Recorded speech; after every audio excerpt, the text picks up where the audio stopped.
As of today, 2026 January, gold price 15,000 per gram வரைக்கும் increase ஆயிருக்கு. It's all time high. So last year இதே ஜான்வரியில் கோல்டோட price around 8,100 rupees per gram. So எதுக்காக இவ்வளோ price changes நடக்குது? ஸோ இதுக்கும் யூஎஸ் டாலருக்கும் என்ன சம்மந்தம்? So it's almost 80% increase in 1 year. US dollar increase ஆச்சுன்னா கோல்டு ப்ரைஸ் டிக்ரீஸ் ஆகுதுன்னு எல்லாரும் சொல்லுவாங்க. இங்கேயே வைஸ் பெருசாக நடக்குது. ஸோ இந்த மாதிரி பல டவுட்ஸ் எல்லாத்துக்குமே இருக்கும். அந்த டவுட்ஸ் எல்லாம் நம்ம இந்த வீடியோவில் கிளியர் பண்ணுவோம். Welcome to bull and bear channel. This is Krishnan. வாங்க வீடியோக்குள்ள போகலாம்.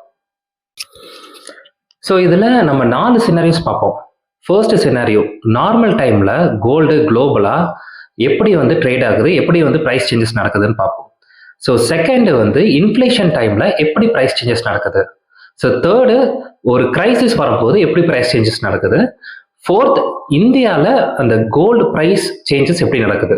ஸோ இந்த 4 சினாரியோஸ் ஒன் பை ஒன்னாக பார்ப்போம். ஸோ ஃபர்ஸ்ட் சினாரியோ, நார்மல் டைமில் எப்படி சேஞ்சஸ் நடக்குதுன்னு பார்ப்போம். இதில் நம்ம ஒரு ரூல் கண்டிப்பாக புரிஞ்சிருக்கணும். ஸோ கோல்டு குளோபலாக யூஎஸ் டாலரில் தான் ப்ரைஸ் பண்ணுவாங்க. நார்மல் சுச்சுவேஷனில் டாலர் ஸ்ட்ராங் ஆச்சுன்னா கோல்டு அதர் கண்ட்ரி இன்வெஸ்டர்ஸ்க்கு எக்ஸ்பென்சிவ் ஆகும். ஸோ அப்படி எக்ஸ்பென்சிவ் ஆகும்போது யாருமே மோஸ்ட்லி கோல்டு வாங்க மாட்டாங்க. ஸோ கோல்டோட டிமாண்ட் குறையும்.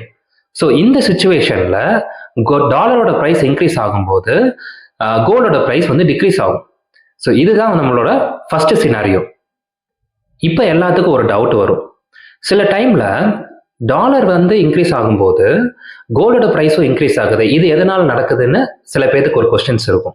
அது மட்டும் இல்லாமல் இது ரூல் பிரேக் இல்லையா அப்படின்னு ஒரு சில பேருக்கு கொஸ்டின்ஸ் வரும். இது ரூல் பிரேக் இல்லை, it's just a situation change. அந்த சுச்சுவேஷனுக்கு பேர் தான் ஃபியர். ஸோ அந்த ஃபியர்னால தான் இது சேஞ்ச் ஆகுது, இந்த ரூல் சேஞ்ச் ஆகுது. நெக்ஸ்ட் சினாரியோ தான் இன்ஃப்ளேஷன். ஸோ நம்ம இன்ஃப்ளேஷன் ஆங்கிள் இருந்து எப்படி இந்த கோல்டோட ப்ரைஸ் சேஞ்ச் ஆகுதுன்னு பார்ப்போம். ஸோ இன்ஃப்ளேஷன்லாம் மோஸ்ட்லி எல்லாத்துக்கும் தெரியும், பட் தெரியாதவங்களுக்கு நான் சிம்பிளாக எக்ஸ்பிளைன் பண்ணுறேன். 10 வருஷத்துக்கு முன்னாடி நம்ம 1 லிட்டர் பால் 30 ரூபாய்க்கு வாங்கியிருப்போம். பட் இப்போ அது 60 ரூபாய் இருக்கு. ஸோ இதனால என்ன ஆகுது அப்படின்னா நம்மளோட பையிங் எஃபிஷியன்சி கம்மியாகுது. ஸோ விலை அதிகமாகுதே தவிர பட் பொருள் அதே தான். So goods R same, but buying power is different. நம்ம 100 ரூபாயை வச்சு அப்போ என்ன பொருள் வாங்க முடியுமோ இப்போ அதை நம்ம வாங்க முடியாது. அதுதான் இன்ஃப்ளேஷன். ஸோ கோல்டோட ரேட்டும் 10 வருஷத்துக்கு முன்னாடி 2,500 3,000 இருந்துச்சு.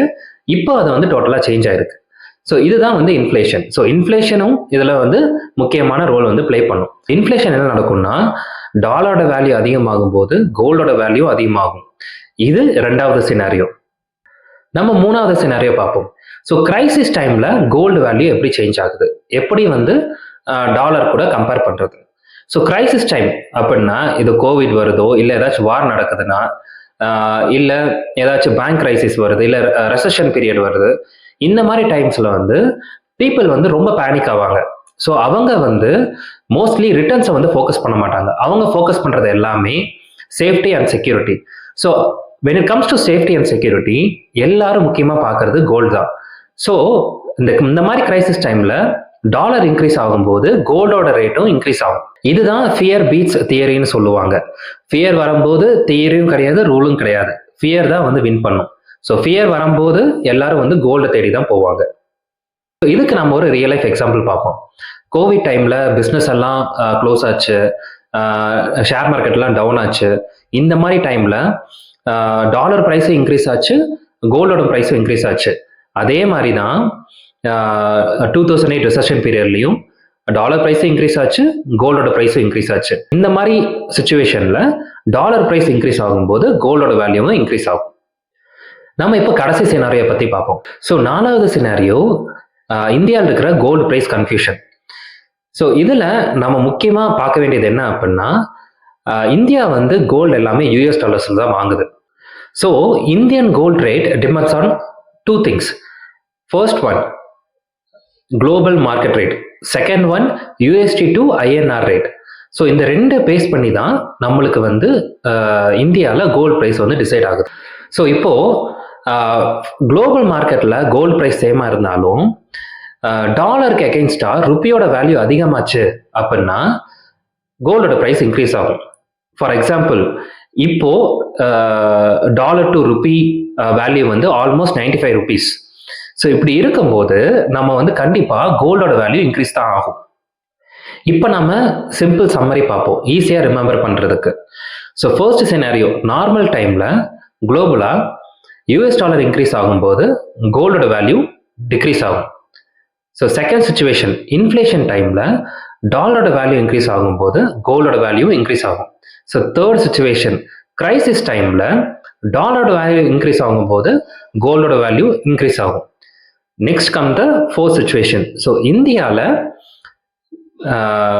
டாலருக்கு அகெயின்ஸ்டாக ஐஎன்ஆர் அதிகமாகும் போது நம்மளுக்கு கோல்டோட வேல்யூ இன்க்ரீஸ் ஆகும். இந்த வீடியோவில் நம்ம யூஎஸ் டாலருக்கும் கோல்டுக்கும் என்ன கோரிலேஷன் தெரிஞ்சுக்கிட்டோம். இந்த மாதிரி இன்னும் நிறைய டாபிக்ஸ் டிஸ்கஸ் பண்ணணும் அப்படின்னா புல் அண்ட் பியர் தமிழ் சேனலை சப்ஸ்கிரைப் பண்ணுங்க. தேங்க்யூ.